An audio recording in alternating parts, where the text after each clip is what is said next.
Reconocimiento es inclusión, justicia es combatir la impunidad y desarrollo requiere de acciones. ¿En cuál de estas rutas reparamos?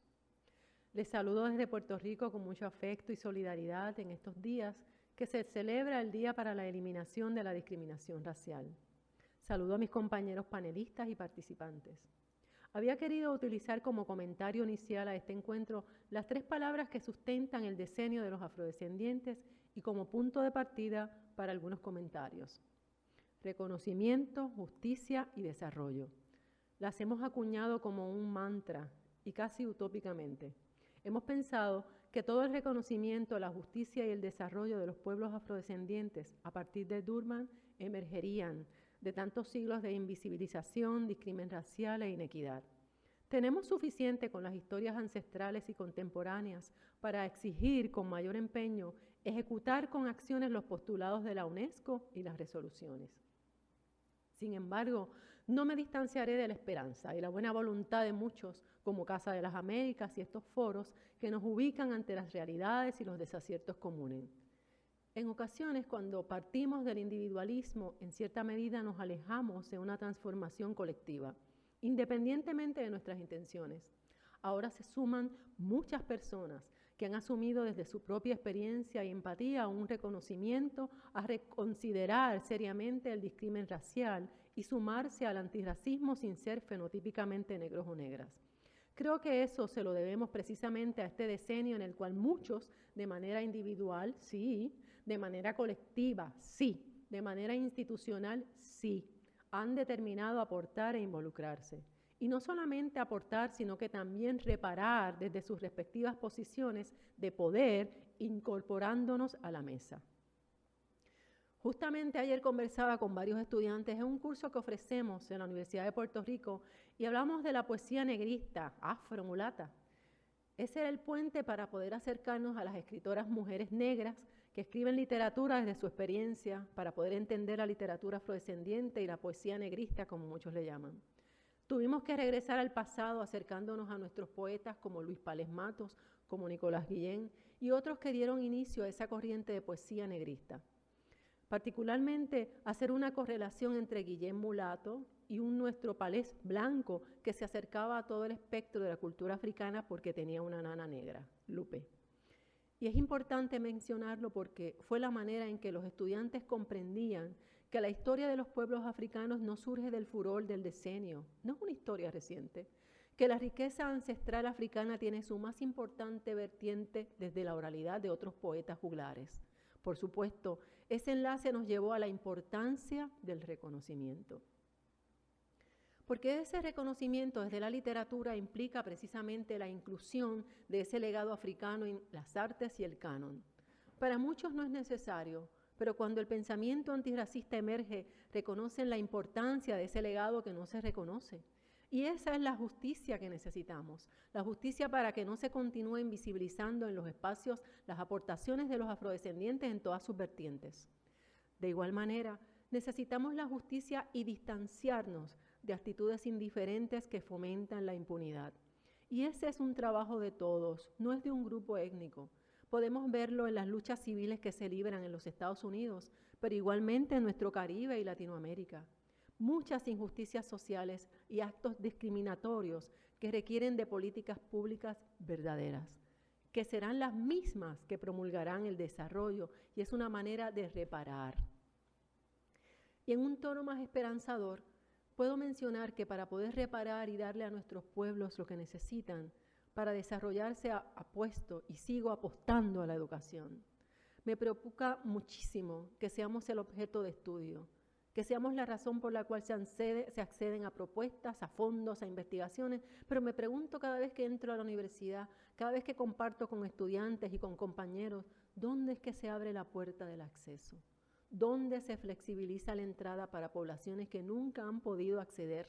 Mujeres negras, jefas de familia, migrantes, con hijos vulnerables, que las condiciones socioeconómicas han sido críticas y con la pandemia aún más.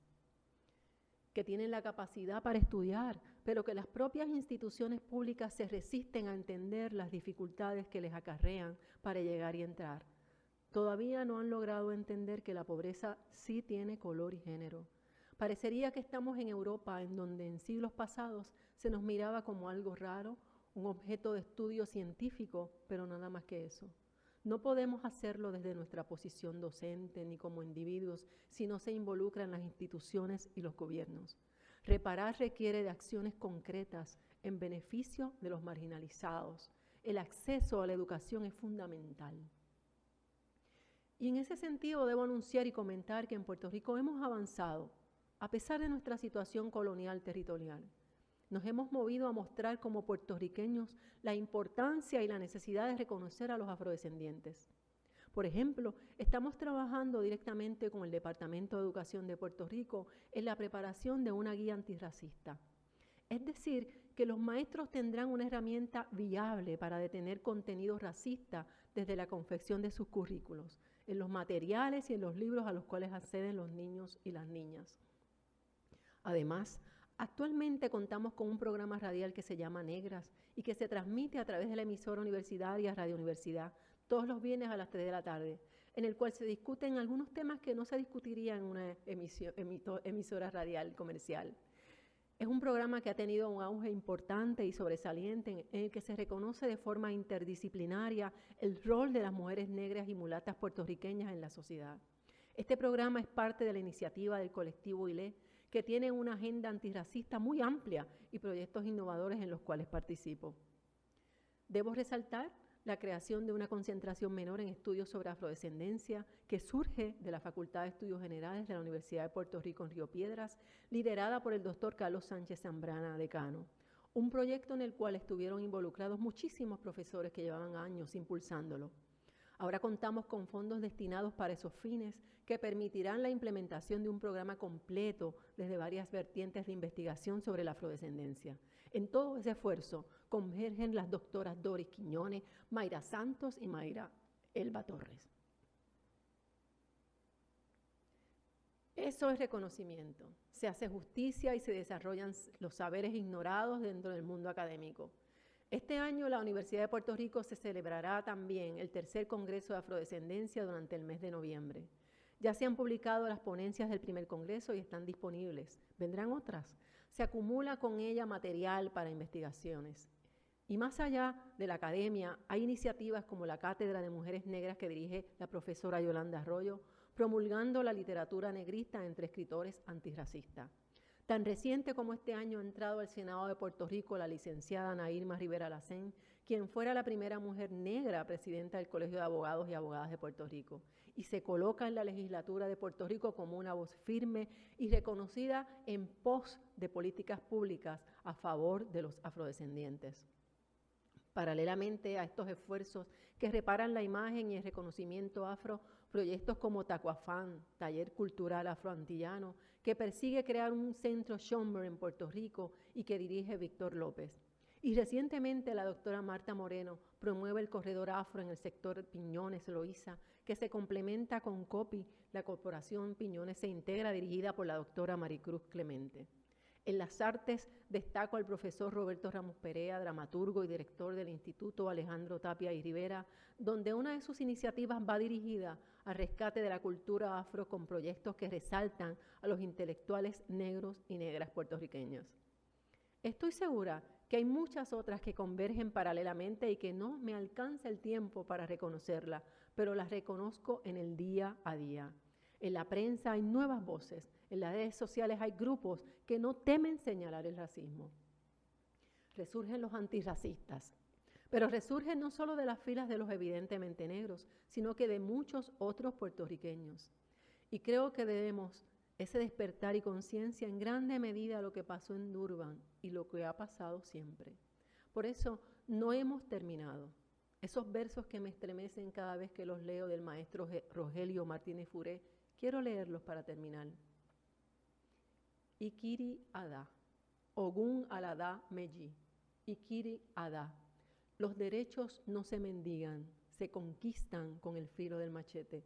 Sentenció nuestro titán Ikiri Ada. ¿Y si el machete perdió el filo?, preguntó a los ancestros. Ikiri Ada, sáquenlo el filo de nuevo. Responden los egunes de cimarrones y mambises. Sáquenle filo de nuevo. Somos hijos de Yoquende, dueño de los machetes, Ikiri Ada.